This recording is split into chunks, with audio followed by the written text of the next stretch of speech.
রাজধানীর জলাবদ্ধতার খবর জানাতে সরাসরি যোগ দিচ্ছেন সহকর্মী মাসুদ সুমন।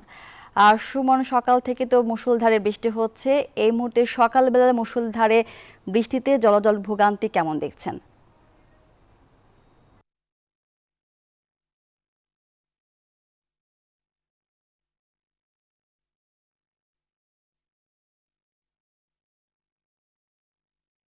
কিন্তু আহ, সকাল থেকেই দেখেছি বৃষ্টির পরে জলাবদ্ধতা সৃষ্টি হয়েছে। আমরা দেখেছি মিরপুর সহ বেশ কিছু এলাকা, নিউ মার্কেট, মালিবাগ, শেওড়াপাড়া সহ জলাবদ্ধতার সৃষ্টি হয়েছে। আপনারা যেমনটি বলছিলেন, সকাল ভোর থেকে কিন্তু এই বৃষ্টি শুরু হওয়ার পর থেকে মানুষ যখন বের হতে শুরু করেছে, বিশেষ করে অফিসগামী মানুষরা যখন বের হয়েছে তখন থেকেই কিন্তু ভোগান্তিতে পড়েছে। পাশাপাশি আরেকটি বিষয় জানিয়ে রাখি আপনাদের, আহ রাজধানীর বেশ কিছু সড়কে কিন্তু এই বৃষ্টির ফলে, এই জলাবদ্ধতার ফলে তীব্র যানজট দেখা দিয়েছে। আমরা দেখেছি আহ অন্যান্য দিনের তুলনায় সেটি মোটামুটি ভয়াবহ রূপ ধারণ করেছে যানজট। পাশাপাশি মানুষজনের চিত্রটি আপনারা যেমনটি দেখছেন, এটি কিন্তু কালশি রোডের চিত্র। এখানে আমি দেখেছি পানি নামতে শুরু করেছে, কিন্তু তারপরেও এই চিত্র, এত পানি এবং বেশ কিছু যানবাহনের নষ্ট হয়ে যেতে দেখেছি আমরা। বেশ কিছু যানবাহন পানিতে ডুবে গিয়েছে এমনটিও দেখেছি। আপনারা যেমনটি পথচারীরা আমাদের বলছিলেন যে ভোর থেকে মুষলধারে বৃষ্টি হয়েছে রাজধানীতে। সেই বৃষ্টিতে তারা এনজিওর কিস্তি প্রথমবার বিকাশ পেমেন্ট করলেই 20 টাকা ইনস্ট্যান্ট ক্যাশব্যাক। নিচু যেসব এলাকা রয়েছে, বিশেষ কালচির পাশে কিছু নিচু এলাকা রয়েছে, সেখানে আমরা দেখেছি বাড়ি ঘরের ভেতরে পানি ঢুকেছে। আমরা আপনাকে জানিয়ে রাখি, আবহাওয়া অধিদপ্তর কিন্তু বলেছে, গতকাল রাতে এক বিজ্ঞপ্তি দিয়েছে, সেখানে কিন্তু জানিয়েছিল যে আজ দেশের বিভিন্ন স্থানে বৃষ্টি হবে, রাজধানী সহ। পাশাপাশি তারা কিন্তু আরো একটি বিষয় জানিয়ে দিয়েছে যে এই বৃষ্টি কিন্তু আরো কয়েকদিন থাকবে। তারা বলেছে যে অন্তত শুক্রবার পর্যন্ত ঢাকা, ফরিদপুর, খুলনা, বরিশাল, পটুয়াখালী, নোয়াখালী, কুমিল্লা, চট্টগ্রাম, কক্সবাজার, ময়মনসিংহ সহ সিলেট অঞ্চল দিয়ে কিন্তু এই ঘন্টায় আজকে 45 থেকে 60 কিলোমিটার দিকে কিন্তু দমকা হওয়া সহ ঝড়ো বৃষ্টি এবং বজ্র সহ বৃষ্টির সম্ভাবনা রয়েছে।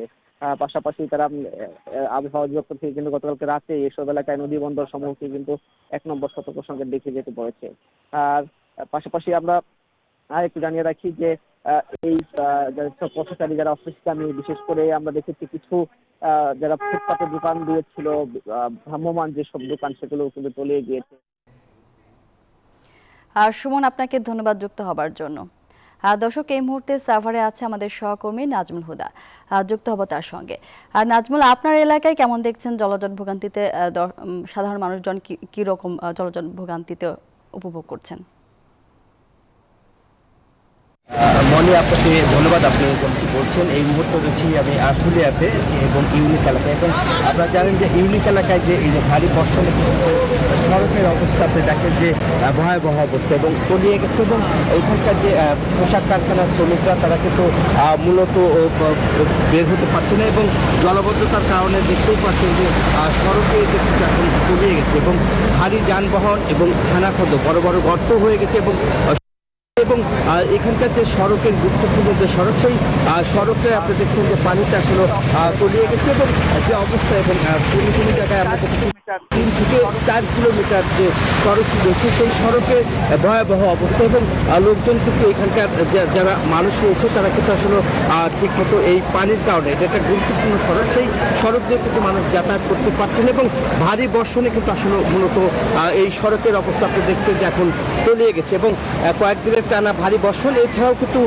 প্রতিদিনই কিন্তু এইরকম একটু বৃষ্টি হলেই কিন্তু আসলে হাঁটু পানি হয়ে যায়। কোথাও কোথাও আমরা দেখেছি এই এলাকায় কোমর পানি হয়ে যাচ্ছে। এবং এই গুরুত্বপূর্ণ সড়কটি আপনি দেখতেই পাচ্ছেন যে সড়কের এখন যে চিত্র, সেই চিত্রটি কিন্তু ভয়াবহ চিত্র। এবং মানুষজন কিন্তু আসলে দেখতে পাচ্ছেন যে এখানকার যারা পোশাক শ্রমিক, তারা কিন্তু আসলে বের হতে পারছেন এবং পানির জন্য অনেকেই কিন্তু আসলে পারাপার হতে পারছেন।